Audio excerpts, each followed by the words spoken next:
Hello, everybody. Welcome to another edition of the Music, Money, and Life podcast. This podcast, as always, is brought to you by howtolicenseyourmusic.com. If you're interested in learning how to make money licensing your music into television shows, video games, commercials, advertisements, and more, visit howtolicenseyourmusic.com.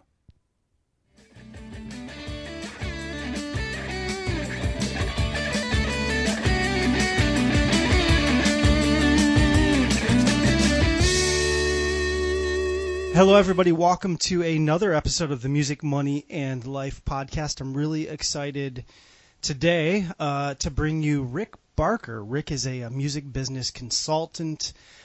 He's worked with artists like Taylor Swift. He's a consultant for Big Machine Records. And Rick, how are you doing today? So far, so good. Thanks for having me. Thanks for doing this. So, Rick, what I thought we would do is start by having you give us a little background about yourself and how long you've been in the music business. Sure.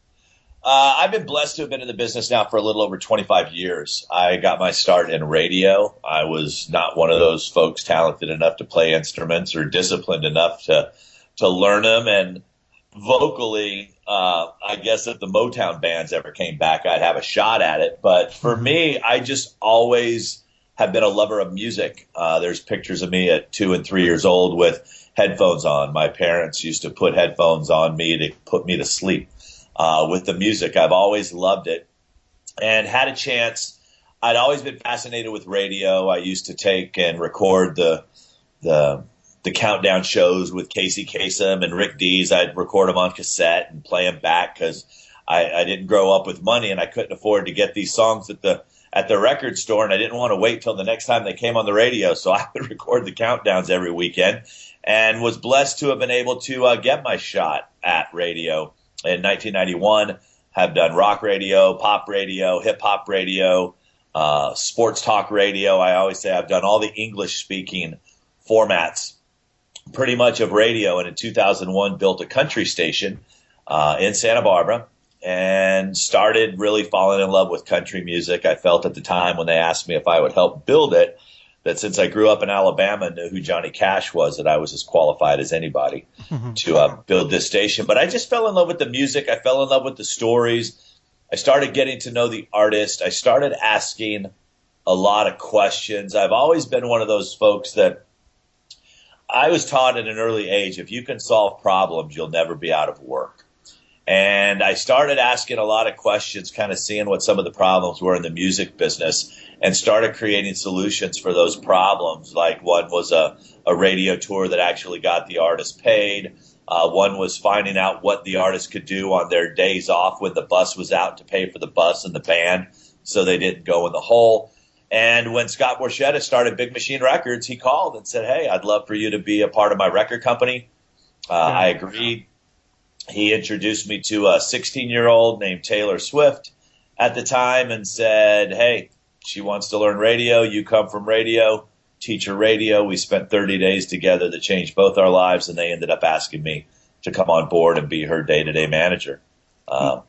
And it was awesome. Yeah, it was awesome. I spent a little over 2 years with her, learned everything I know about being a manager by being a manager, learned everything I know about touring by being out on tour, learned everything I know about the record company by working for the record company, and learned everything I know about radio by being in radio. I'm one of those people. I say there's field reporters and there's book reporters. I'm a field reporter. I learned it by doing it, and now that's what I share with the music industry blueprint.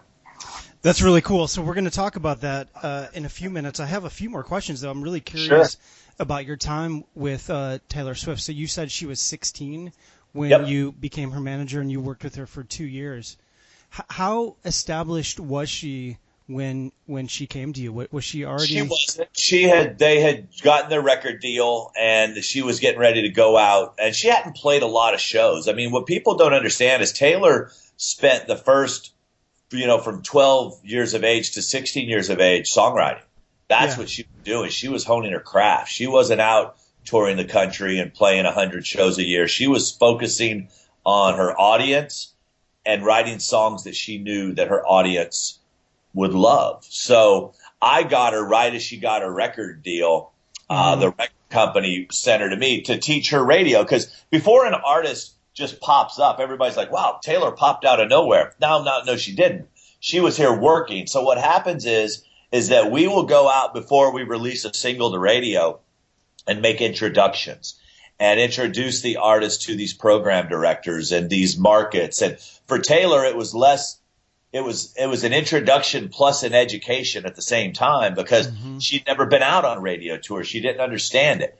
So it was a way for me to teach her how radio worked, what their thought process was behind selecting songs and why they did or why they didn't, and basically how to build relationships with these folks that she would end up needing at a later date. And when she got that initial record deal with Big Machine, how was she like really established in her local market? I'm not sure where. No, she wasn't. Like I mentioned, she didn't play shows. She came to town. She got signed first as a songwriter. Okay.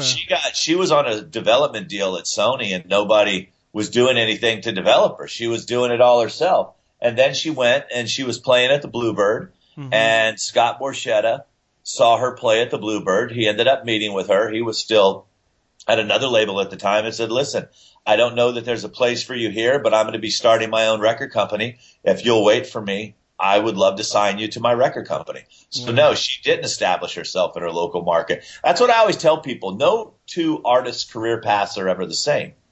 Sure. Now I don't know that it could be done like that. There's a lot of great songwriters that are getting signed. Now the labels need you to come with an audience. Back then, you could build an audience. There were enough records being sold by the bigger artists at these labels that they could fund some artist development. Not anymore. It's changed.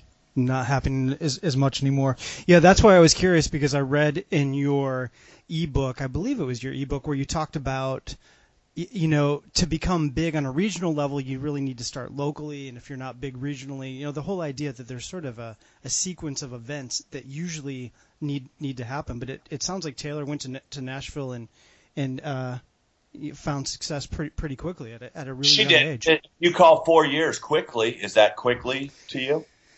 Well, maybe it seems quickly because she started so young. I mean, she's still. How old is Taylor now? She's 26. She'll be 26 on December 13th. Yeah. So she's been at this. Yeah, she's been doing this 14 years. So I mean, I don't know that people can say that's quickly. I think you're right, though. People put an age on it. Trust me, you go 4 years to college, right? Before you really get a job that starts paying. Yeah, exactly. She did 4 years of college, writing songs, because that's what she is. She's a songwriter, and it all starts with the music. A lot of people, even if you go play 300 shows a year, if you're playing sucky music, you're still playing sucky music. So people need to remember that you first got to get the music right. Then you got to go find out if there's even an audience for that music. It's like, hey, you and your buddies dig it, great, but can it go to a nationwide level? When we first started, we only had one form of social media. It was MySpace. That's it. Facebook was still for students. YouTube hadn't come around yet. So there were things that she took advantage of that other people aren't taking advantage of. And right now I'm telling people, it's like, if you want a label to invest in you, they're going to invest in a small business. The best way to show them that you're a business worth investing in is to get out there and put it on the road. See what happens. And if you can't put it on the road, let's say you're young, you don't get a chance to play. Get those songs out there, build up that social following, drop a couple singles on iTunes, see if people start purchasing them. Everyone should focus, Aaron, on being their first record label. And then what happens is then the majors will come in and gobble up your record label. Right. If you're doing everything right and you're attracting if you can't make money with your own record label, why is a record company going to want you? Yeah. And how Go ahead. Yeah. No, I was just going to ask, how critical do you think it is in 2015 to live in a city like Nashville? I know you're based out of Nashville. Taylor moved to Nashville. There's obviously New York. Taylor moved to Nashville because that's where the best songwriters were. Yeah. That's why she moved to Nashville. You don't come to a town like Nashville or Austin to stick out. You come here to network. Yeah. Nashville's more geared for that singer-songwriter. Austin's more geared for that cool band. That New York has its scene. LA has its scene. Chicago has its scene. Atlanta has a great hip-hop scene. You want to get to the area when you need networking, I always tell people, make trips to Nashville, come in, do songwriting trips, come in with a handful of songs to get recorded because, heck, we have more recording studios than we do high schools here. It's affordable to record here. We have the best musicians in the world here, in my opinion. So I don't know that you have to live here because even once you get signed, you could pretty much live anywhere because you're living on a bus. You're kind of running out of different places. But I think you get to the area where you can get the best education, get your feet wet, get with the people that will help you make your dreams come true. But don't come here to try to stick out. It's a very humbling town.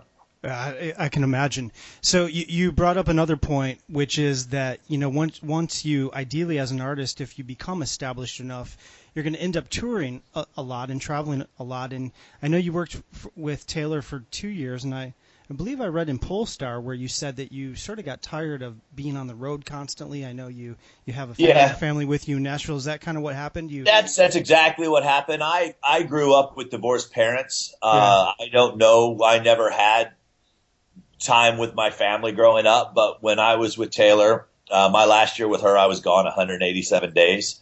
My daughter was 4, my son was 2, and I'm like, all right, what's the deal? What it was important. Family was important to me. She completely understood it, which was great. But yeah, I mean, growing up poor, I've never made decisions based on money. So this was a real easy decision for me to make. I mean, I spent 2 years helping launch one of the biggest stars in the world, got an amazing education. I mean, I have a MBA in the record industry, and I never even finished high school, because I was able to get out and do it. I built great relationships. I learned so much that I wanted to be able to share with as many people as possible. So that's why I do what I do now. So that makes a great segue. Let's talk about what it is you're doing now. I know, it's, like we said, you worked with Taylor for a couple years. You still work with her record label, Big Machine. But let's talk about what you do. I know you have courses and you work with artists, really helping artists get established and figure out what they need to do. Tell us about the music industry blueprint. What is that? Well, what happened is that most people feel they need a manager, and most don't understand what it is that a manager does. A manager is your go-between. He's like the head coach of your team. He's dealing with the special teams. He's dealing with the defense. He's dealing with the offense. He's dealing with the general manager. He's dealing with the owners. He's dealing with the fans. That's what the manager does. They oversee all those parts. Most people don't have those parts yet. Right. Most people need guidance and they need advice. And what happens is there was a day when a manager would see an artist and go, oh my gosh, I love what you're doing. I'd love to manage you. And they would do a whole bunch of work without ever getting any compensation. So with the hopes that when the artist would get signed to the major label, off of that signing bonus, they would be able to commission it for 15%. Right. Now, the label deals aren't there as much. The signing bonuses definitely aren't there. But all of the manager's work is done on the front end. And there may or may not ever be a back end. So that's why people were like, why can't I get a manager? It's like, well, because you can't afford one. If you make $100,000 a year as an artist, your manager would only make $15,000 a year. How can you support your family off of $15,000 a year and work every day, every hour for that artist? You just can't do it.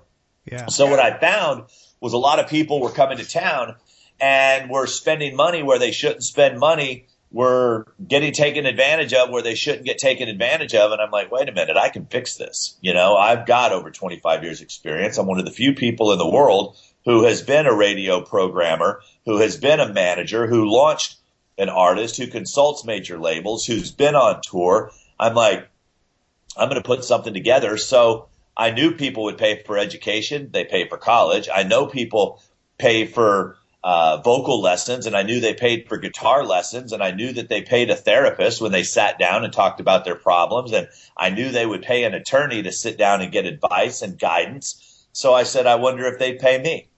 And that's when I created the music industry blueprint, but I did it in a completely different way. Is I went and created a whole bunch of cool stuff and started giving it away. Yeah. I went and started hosting free workshops here in Nashville where anybody could come up and ask questions. And I started introducing people to my friends in the industry And then what I did is I said, hey, I'm going to host this event if you guys would like to come. And I went and I brought in an A&R guy, someone who works for the record company. I brought in an entertainment attorney. And I told them, I said, hey, I'll pay you to be here. I'm going to record our conversations, and I want to use that to start building a membership website where I can start educating and teaching people the true realities that are going on in the music business today, not theory, reality. This is what's happening, and that's how the Music Industry Blueprint came about a couple years ago. Now I've got close to 600 paid clients in 16 countries and 9 different genres of music. My blog's turned into a book. I speak all over the country. I'm the social media mentor for American Idol, and I still get the artists ready for radio tour with Big Machine and advise them a lot in their digital marketing space. Wow, you've convinced me. I'm going to join the Blueprint myself. I'm really excited to devour all your information.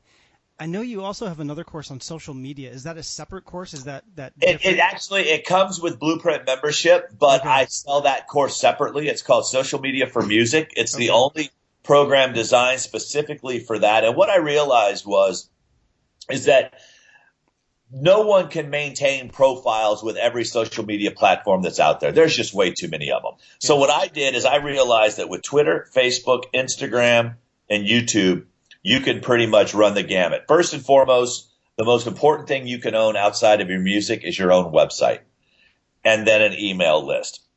Social media is great, but we don't own it. But the social media programs that I did is I did step-by-step, click-by-click, how to tweet, when to tweet, what to tweet, when to post on Facebook, how to find out what the best times are to post on Facebook, how to create cool stuff, YouTube, learned it all. I went and spent a fortune learning from some of the best internet marketers in the world and just brought it to the music side of things. I'm really excited because I'm working with a Blueprint member actually from Argentina. Mm-hmm. She's absolutely amazing.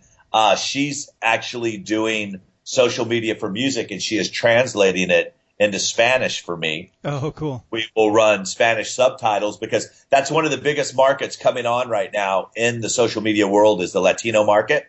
Yeah. So I want to be ahead of the game there, and I've got a great program, and they came in to do it. Plus, I wanted to give somebody something for under $100. You know, I also have another program where I do group coaching calls on a monthly basis. It's called the Music Industry Syndicate. And it's like $27 a month, but they also get access to the Facebook community, which is the most amazing community I've ever started. I mean, like I said, it's over 600 people from all over the world, all with the same goal, helping each other achieve greatness by exposing their music to a lot of folks. I mean, it's amazing what you can do in groups. You know, it's kind of like the way that you do the 90-day music licensing challenge. You get people in a group and you guys go after something. I think it's brilliant. Yeah, there's definitely something to the group aspect, the camaraderie of working together towards a shared goal. I'm interested in terms of social media. I'm really personally with my own music sort of really trying to figure out YouTube. Do you have any sort of tips or little nuggets you can give us? Yeah, I think first you need to understand what YouTube is. It's a search engine. It's the second largest search engine in the world. Where a lot of artists make the mistake is that they put up all their own original material because they're artists and they're too good to cover anybody else's stuff. Yeah. And then they realize that they're not getting many views. Yeah. And then they get frustrated. And I'm like, wait a minute. You're not in a place. If you want views, post your original content inside your Facebook page. Right. And make it natural to Facebook. It'll get viewed by more people. Everyone thinks that they've written a song that's going to go viral. Unless you put naked babies or cats in it, it probably won't. Now, if you could put naked babies and cats together, I was going to say, are you suggesting that we use naked babies? I would. You know what? Let's test it. I'm big on testing.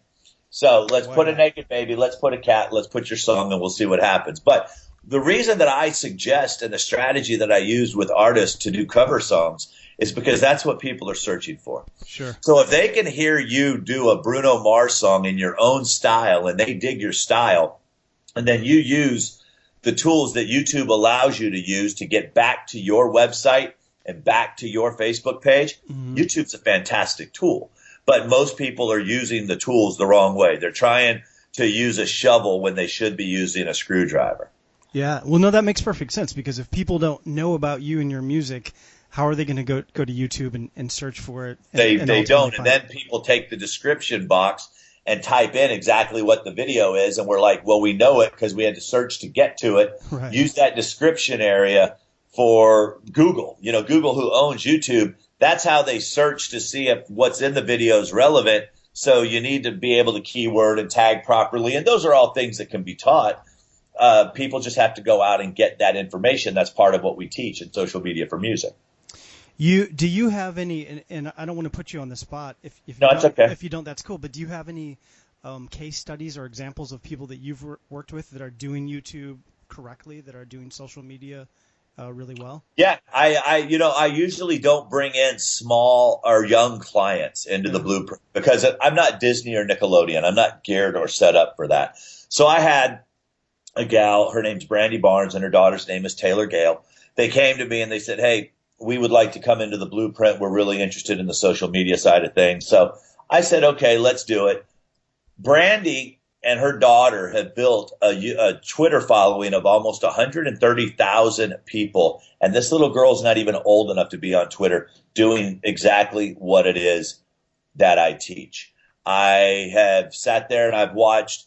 I had a young lady, Maddie Newton, who was with me for a while. She was Little Miss Makeup 37. She had a couple thousand YouTube subscribers. She's now over 20,000 YouTube subscribers. I had a young gal named Callie Rohde, who we started her from scratch, and she's 15,000 Twitter followers, and they're building up their YouTube stuff. I'm not as big on numbers as I am on engagement. Yeah. Because what happened is that, and this is the part that's sad. So a YouTube artist was having some great success. They'd get 1 million views on a video. And the record companies had a person that was out trying to identify who all those people were. Mm-hmm. So then they would sign him to a record deal. They would put a song out and nothing would sell. And they were like, wow, with all these views, you would have think that we would have sold something. Well, what happened is people came to realize that views can be purchased. Yeah, sure. Likes can be purchased and things like that. What can't be purchased is engagement. And what engagement, they look at 2 factors now on YouTube. The time that people spend watching your video and the amount of comments that you get. So we teach certain strategies on how to get people to watch videos longer and how to set up where they'll come in at a certain time. And you guys are able to kind of have like a launch party on YouTube. We launch the video, get there, answer the comments. It really works with the algorithms and things like that. So, I mean, I've got clients in the blueprint right now with no manager, no booking agent, no song at radio that are doing, $100,000 to $180,000 a year. Those things I'm excited about. Those are the things. It's like everyone, Aaron, has to sit down and say, okay, what is my definition of success? Sure. If my definition of success is this year, I would like to write 20 quality songs that I can get demoed. That was a successful year if they accomplish that. I would love to see my engagement on Facebook grow to this. That's success. I would like to make $40,000 this year with my music. And as I say to folks, if you make $40,000 with your music, you're making more than most teachers and you're getting to do what you love. So everyone has to really take a look at what their definition of success really is and then go after it. So, I mean, I did a survey just recently of my Blueprint members, trying to just see how many genres we were up to, and because it changes all the time and the new folks that sign up, what countries they're from. But I asked everyone, I said, hey, do you feel you've gotten out of the Blueprint what you spent? And everyone said yes, except for one guy. And this guy, I don't even know how he ended up in the Blueprint. He was born in 1936. He joined the Blueprint December 21st in 2013, and he's never logged into the program. So how can he justify not being? It's probably not working if you haven't logged in 3 years. Yeah. So, but the thing is that I really do things different. I mean, there's no place on my website that you can go and give me money. And everybody's like, you're leaving money on the table doing it that way. I said, yeah, but I'm not getting returns because I try to get folks to at least go watch a couple videos to see if I'm the right guy for them. Because I tell people I'm like sushi. I'm an acquired taste. I'm not for everyone. And if they're not willing to go watch free videos from the guy who launched the biggest star in the world, they won't have what it takes to do the work I'm going to suggest. So I might as well just not let him in. It's like, a fat person blaming Weight Watchers for saying, hey, I'm fat because Weight Watchers didn't work. No, Weight Watchers works fine. Right. Ice cream at 10:30 at night probably doesn't. And nowhere does Weight Watchers suggest that. So I do a lot of weeding out. And that's what people in the industry need to understand, is that we are looking for reasons to say no right now because it is so crowded. So 1, don't give us a reason to say no. 2, don't get in front of us until you're absolutely ready. And 3, make sure you've got a great team around you, because when this thing takes off, man, it can happen in a heartbeat. Yeah, well, I think you bring up a really good point about in terms of defining success, and I think that's really important. I think a lot of artists, they think of someone like Taylor Swift as sort of like that's the goal that they're trying to get to, but yet they're not really doing work on social media. They're not doing work on YouTube. They're not trying to license their music, and it's like there's all these sort of steps from point A to becoming someone like Taylor Swift.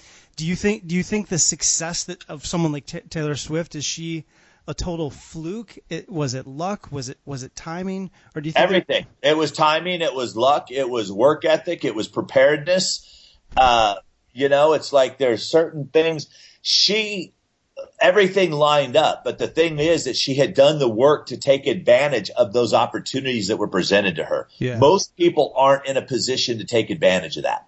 Yeah. I always say, people, go ahead. No, I was just going to say, I always say it reminds me of the expression, luck is when preparation and opportunity meet. Like you have absolutely. To be absolutely. And that's what I always tell people. It's like I say, hey, if you're joining the Blueprint because you want all my connections, that's not going to happen. But when you're ready, it will happen. Right. Because when someone has everything that I know, I shared this the other night at a workshop that I was doing. My job is to prepare you for the answers, to be able to answer the questions that they ask after they love your music. For example, if I walk into a label and I say, hey, here's Aaron's music, they're like, oh my gosh, I love him. Does he have this? My answer has to be yes. Does he have this? My answer has to be yes. Does he have this? My answer has to be yes. I don't want to get them excited with the music and go, well, we haven't quite done that yet. Right. And what I mean by that is they'll ask questions. Is he touring? Yes. Does he have a social media and online presence set up? Yes. Are people buying his music already? Yes. Great. When can we see him play? Right. If I have those yeses lined up, then I'm able to take advantage of the opportunity of when I just got someone excited, because I can walk into any label in Nashville and I can go to Scott Borchett at Big Machine and get on with anybody at any label and of any genre of music anywhere in the world because of who he is. So I have access to these people. So what I tell folks is, give me a reason to put you on my back to carry you into these places, because honestly, I want the credit. Yeah. I want people going, man, that guy came out of the Blueprint. That girl came out of the Blueprint. Man, the Blueprint is pushing through artists like nothing we've ever seen. So if the development takes a couple years, be okay with that. Yeah. Just because you want to be a doctor doesn't mean you can go out and start practicing medicine tomorrow because you're passionate about it and you really want to do it. Yeah. No, you've got some education. You've got some trial and error that needs to be done. You need to go experiment on dead people for a while. It's like you need to go play crappy bars. You need to go play to no one. There's so different things that people need to do, but they just think that, well, shit, I can write a song, so I'm different. Everyone should sign me. Everyone should pay me. Everyone should want to be around me. Why?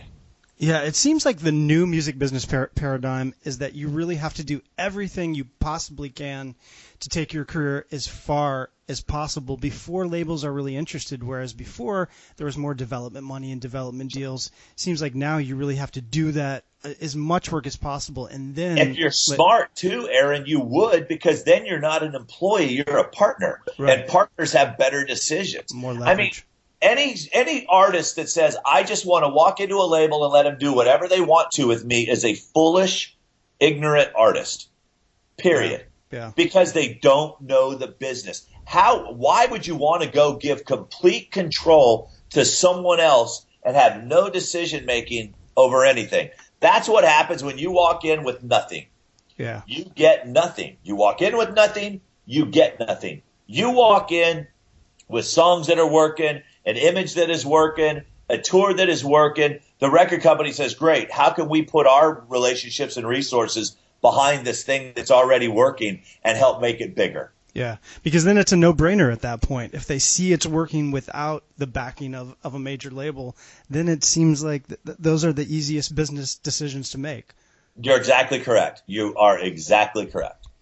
Wow, this is really cool, Rick. Thanks. Like I said, thanks so much for doing this with me today. I really appreciate you doing the podcast. I'm going to link below this podcast to your website and your different Awesome. programs. Thank you. I highly encourage you guys to go check out Rick's stuff. Rick is the real deal. If his credentials don't speak for themselves and impress people, I don't know what will. But yeah, really good stuff, Rick. And thanks again. No, you're welcome, Aaron. And what I tell people is, my background and my credentials should get you to listen to me, but ultimately they want to know what I can do for them. Sure. So that's what I encourage anyone. Do your research, do your homework. One of the things, and I'll share something if we've got a quick second. Absolutely. When Aaron and I connected online, I had heard about Aaron's program, and a gal had reached out to me saying, hey, I work for this guy. He has this program. The first question I asked was, can I have a conversation with Aaron? Because I want to know that what he's teaching, he has done.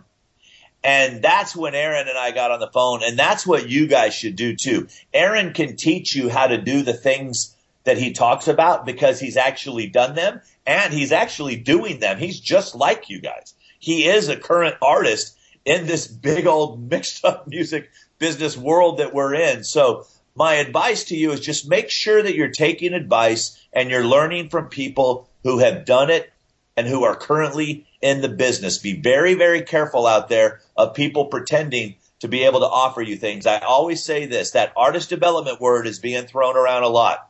If someone comes to you and says, hey, I'd like to talk to you about artist development, and their first thing they mention is, we need to go in the studio and record some music, run. They have no clue what they're talking about right now, and you're about to spend a lot of money, and you're about to get burnt. Yeah, no, and you bring up a really good point, Rick, and I'll link to, I did my research, and I encourage you guys to Google Rick, and you can find out a lot of information about him that way, but I'll link to the Polestar interview and a couple different resources. Awesome, brother. I appreciate it. Rick, thanks so much. Really good call. Thanks for doing this. Have a great day. You too, sir.